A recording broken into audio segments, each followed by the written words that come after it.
Hey there, handy friends. Today I am doing 5 common worm farm mistakes solved in collaboration with I Am My Father's Daughter. So if you want the other 5, you gotta head over to her channel next. Altogether we're doing 10 common worm farm mistakes solved. So today I'm gonna share with you my 5, and I also want to tell you a little bit about I Am My Father's Daughter. And her name is Heather Lynn, and we met on Instagram. She's very sweet, and what drew me in about Heather is her vlogs. She does a vlogging style YouTube channel, and it's really great because it offers the poetic side to the homesteading life. It kind of reminds me that I need to live a little bit slower and take life in.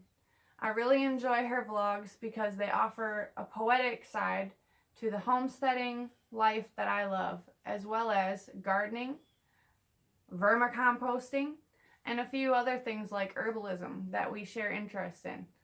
So, I hope you join me for my great 5 mistakes solved, and then pop over to her channel, subscribe to her at I Am My Father's Daughter, and listen to her 5 most common mistakes.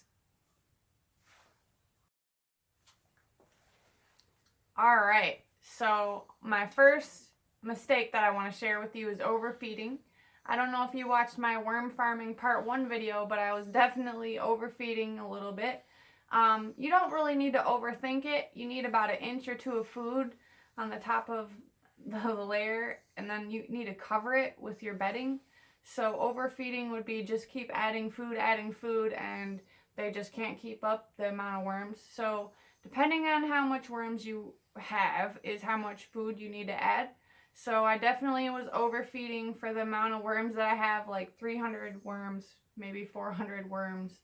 Definitely overfeeding by like filling my bin up with like 3 or 4 inches of food. That was way too much, and I had rotten food and I had to take it out. So don't overfeed. And that brings me into the next thing I want to talk about is underwatering. So that was another mistake I had. Was I have my worms stationed in the basement, and I run a dehumidifier down here, and it kind of dries things out.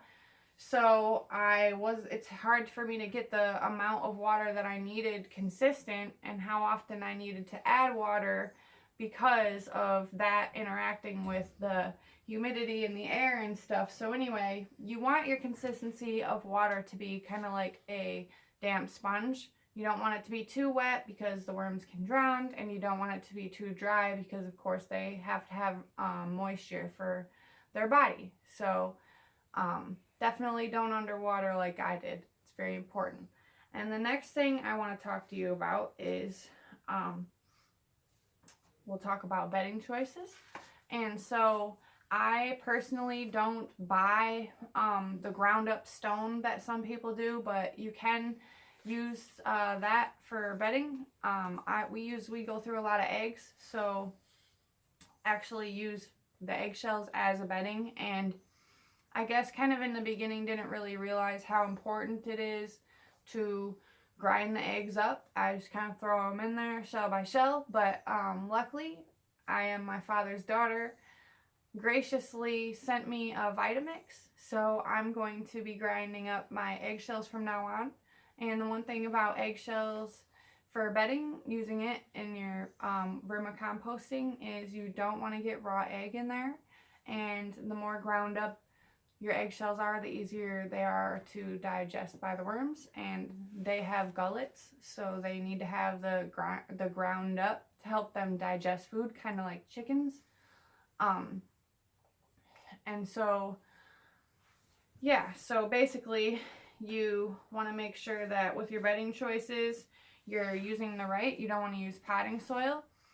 And also, I don't really like to purchase anything that's non-sustainable, so I don't use any of the moss options, but there's moss options available.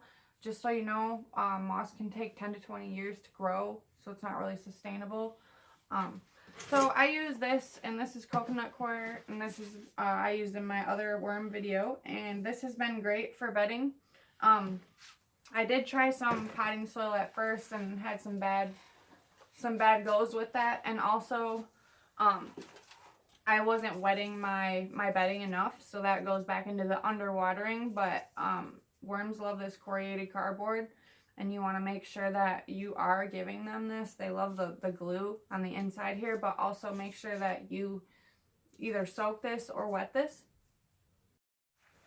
So I wasn't adding enough cardboard, so I'll add the cardboard and make sure you wet it, moisten it very well. Also, newspaper, I wasn't shredding it up enough, so make sure you're shredding that if you're using that. And then they love leaves, so make sure you use some of those.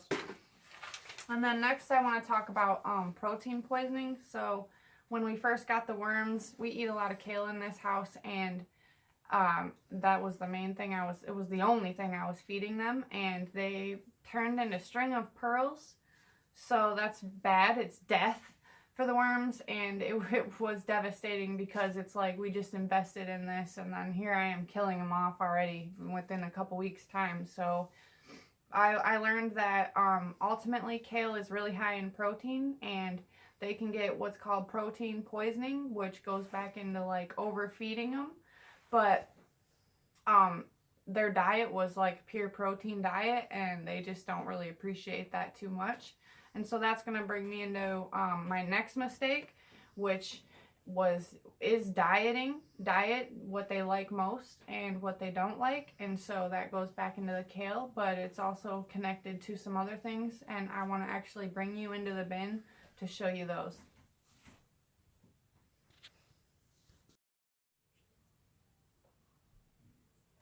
So with the diet for the worms, I put some acidic things in here.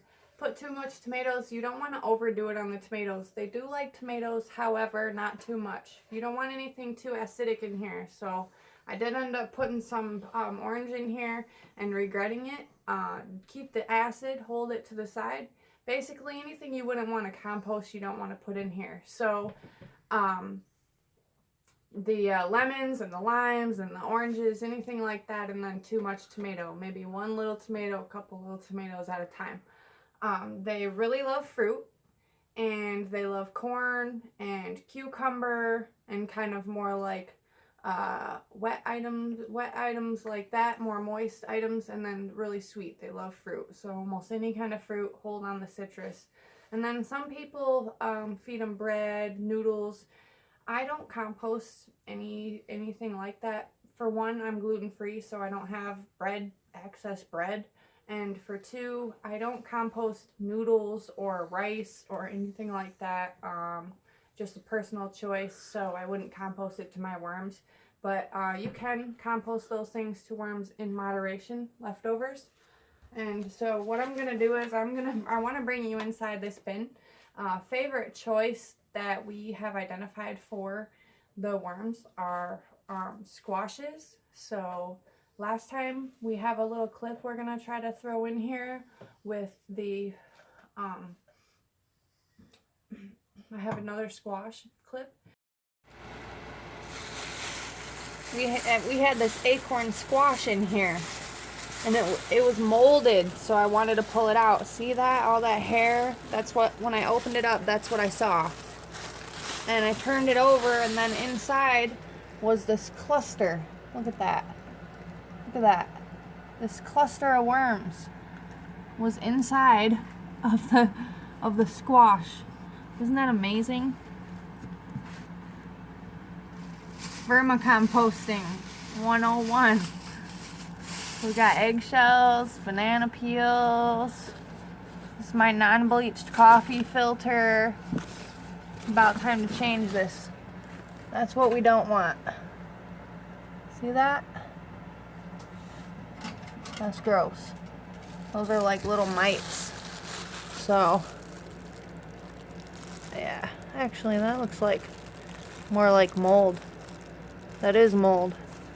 So, you don't want that. But this little roly-poly bug, he's fine. So, yeah.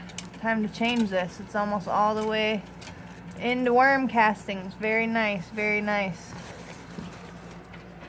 we'll get back to you on that. So I'm gonna go ahead and show you their favorite snack, which is a bonus to our video here, and this is pumpkin.